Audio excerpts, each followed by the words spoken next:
Ketika Ratu Negeri Sheba mendengar kabar tentang Salomo berhubung dengan nama Tuhan, maka datanglah ia hendak mengujinya dengan teka-teki.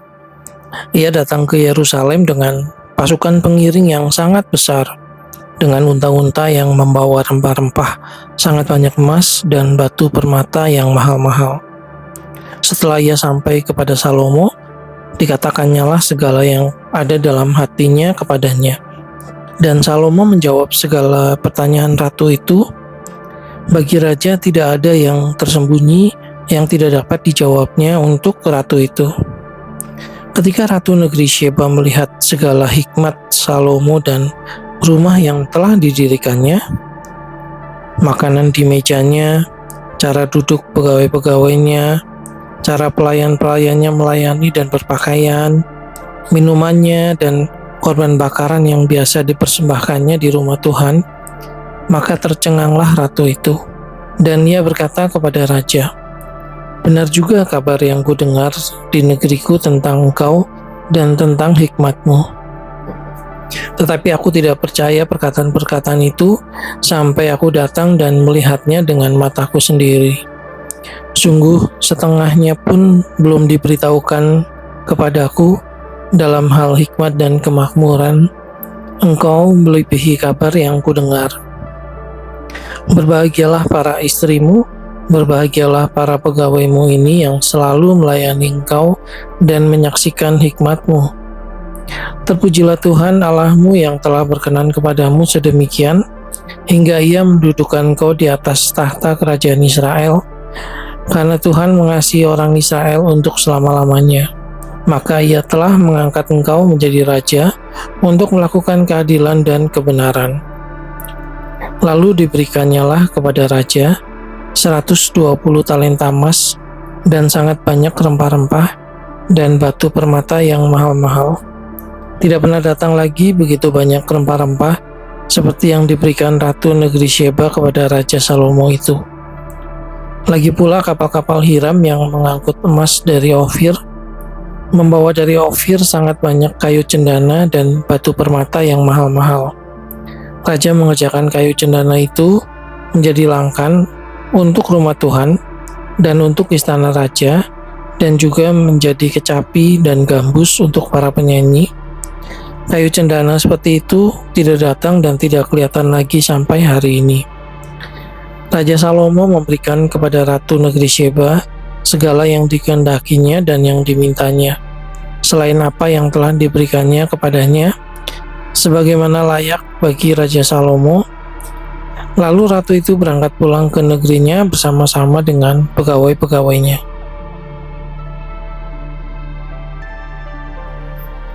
Adapun emas yang dibawa kepada Salomo dalam 1 tahun ialah seberat 666 talenta, belum terhitung yang didapat dari saudagar-saudagar dan dari pedagang-pedagang dan dari semua raja Arab dan bupati-bupati di negeri itu.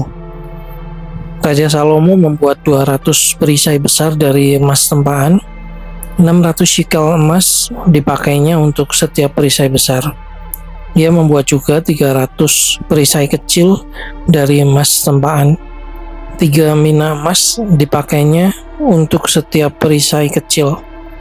Lalu raja menaruh semuanya itu di dalam gedung hutan Libanon. Juga raja membuat tahta besar dari gading yang disalutnya dengan emas tua. Tahta itu 6 tingkatnya. Pada tahta itu ada di sebelah belakang sebuah kepala bundar, dan pada kedua sisi tempat duduk ada kelek-kelek. Di samping kelek-kelek itu berdiri 2 singa, sedang 12 singa berdiri di atas ke-6 tingkat itu sebelah menyebelah. Belum pernah diperbuat yang demikian bagi sesuatu kerajaan. Segala perkakas minuman Raja Salomo dari emas, dan segala barang di gedung hutan Libanon itu dari emas murni. Tidak ada barang perak, sebab orang menganggap perak tidak berharga pada zaman Salomo. Sebab di laut raja mempunyai kapal-kapal Tarsis bergabung dengan kapal-kapal Hiram Dan sekali 3 tahun kapal-kapal Tarsis itu datang membawa emas dan perak serta gading, juga kera dan burung merak. Raja Salomo melebihi semua raja di bumi dalam hal kekayaan dan hikmat. Seluruh bumi berikhtiar menghadap Salomo untuk menyaksikan hikmat yang telah ditaruh Allah di dalam hatinya. Mereka datang masing-masing membawa persembahannya, yakni barang-barang perak dan barang-barang emas, pakaian, senjata, rempah-rempah, kuda dan bagal, dan begitulah tahun demi tahun. Salomo mengumpulkan juga kereta dan orang berkuda, sehingga ia mempunyai 1.400 kereta dan 12.000 orang berkuda, yang semuanya ditempatkan dalam kota-kota kereta dan dekat raja di Yerusalem. Raja membuat banyak perak di Yerusalem sama seperti batu, dan banyaknya pohon kayu aras sama seperti pohon ara yang tumbuh di daerah bukit. Kuda untuk Salomo didatangkan dari Misraim dan dari Kewe. Saudagar-saudagar raja membelinya dari Kewe dengan harga pasar. Sebuah kereta yang didatangkan dari Misraim berharga sampai 600 shikal perak, dan seekor kuda sampai 150 shikal, dan begitu juga melalui mereka dikeluarkan semuanya itu kepada semua raja orang Het dan kepada raja-raja Aram.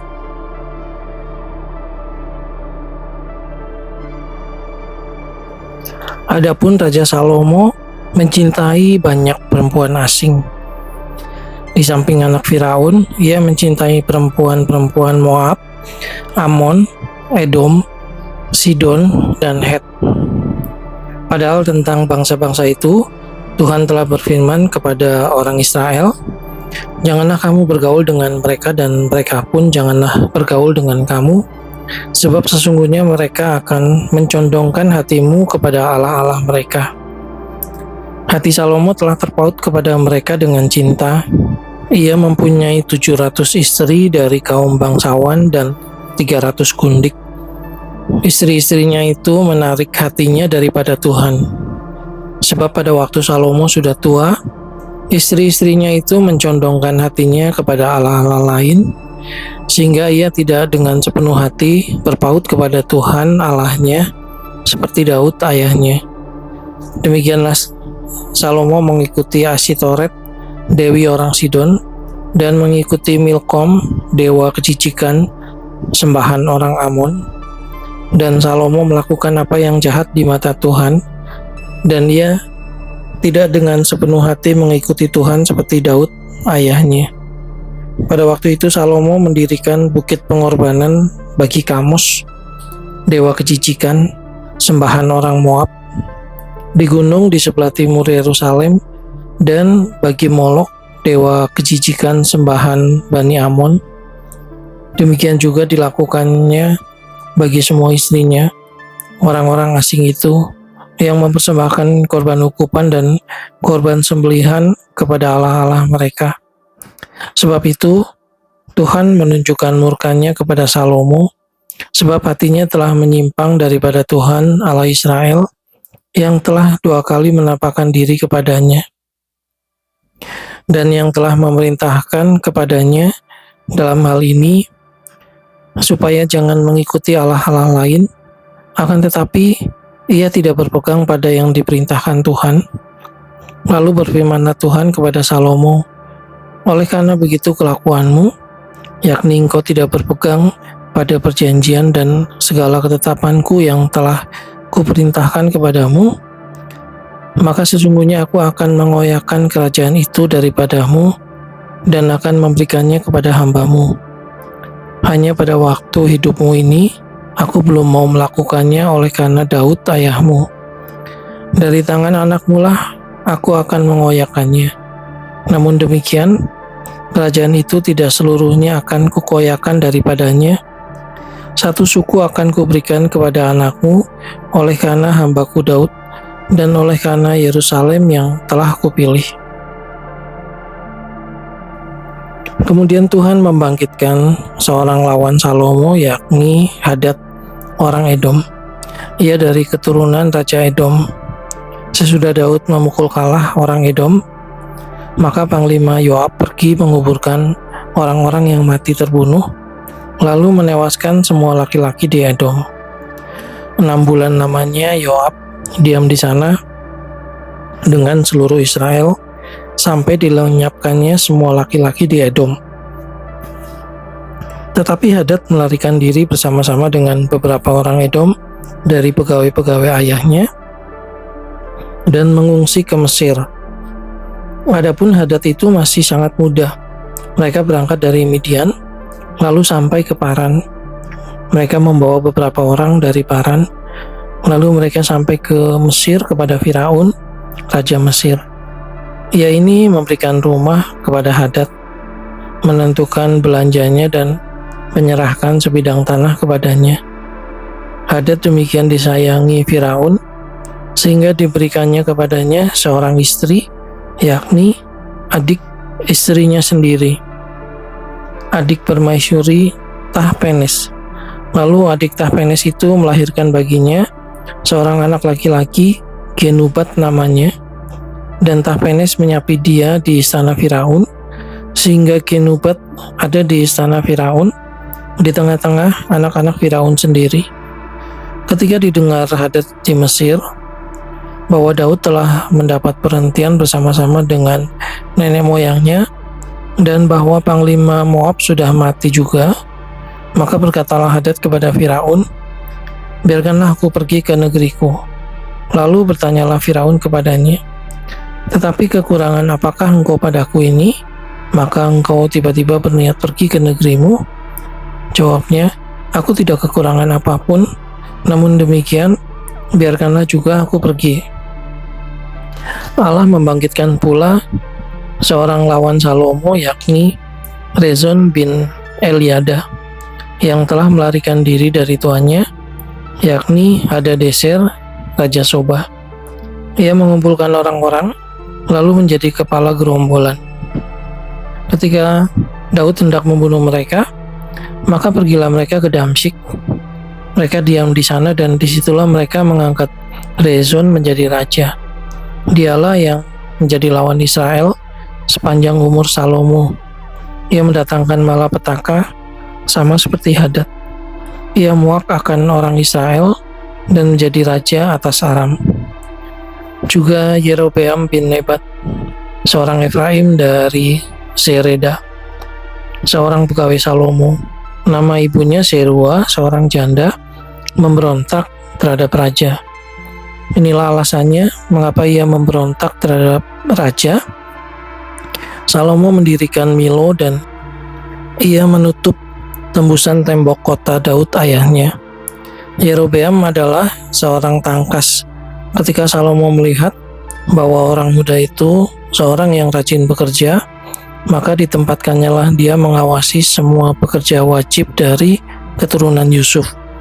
Pada waktu itu ketika Yerobeam keluar dari Yerusalem, Nabi Ahia orang Silo itu mendatangi dia di jalan dengan berselubungkan kain baru, dan hanya mereka berdua ada di padang. Ahia memegang kain baru yang di badannya, lalu dikoyakannya menjadi 12 koyakan, dan ia berkata kepada Yerobeam, "Ambillah bagimu 10 koyakan, sebab beginilah firman Tuhan Allah Israel, sesungguhnya aku akan mengoyakkan kerajaan itu dari tangan Salomo dan akan memberikan kepadamu 10 suku. Tetapi 1 suku akan tetap padanya oleh karena hambaku Daud dan oleh karena Yerusalem, kota yang kupilih itu dari segala suku Israel.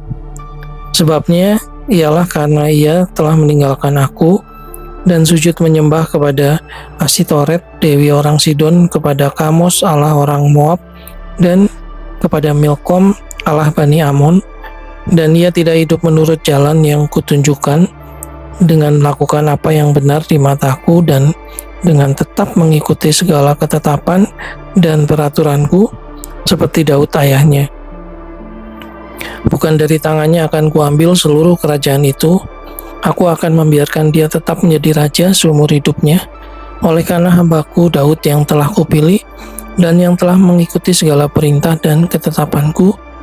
Tetapi dari tangan anaknya lah aku akan mengambil kerajaan itu, dan akan memberikannya kepadamu, yakni 10 suku, dan kepada anaknya akan kuberikan 1 suku, supaya hambaku Daud selalu mempunyai keturunan di hadapanku di Yerusalem, kota yang kupilih bagiku, supaya namaku tinggal di sana. Maka engkau ini akan kuambil, supaya engkau memerintah atas segala yang dikehendaki hatimu, dan menjadi raja atas Israel. Dan jika engkau mendengarkan segala yang kuperintahkan kepadamu, dan hidup menurut jalan yang kutunjukkan, dan melakukan apa yang benar di mataku dengan tetap mengikuti segala ketetapan dan perintahku, seperti yang telah dilakukan oleh hambaku Daud, maka aku akan menyertai engkau, dan aku akan membangunkan bagimu suatu keluarga yang teguh, seperti yang kubangunkan bagi Daud. Dan aku akan memberikan orang Israel kepadamu, dan untuk itu aku akan merendahkan keturunan Daud, tetapi bukan untuk selamanya.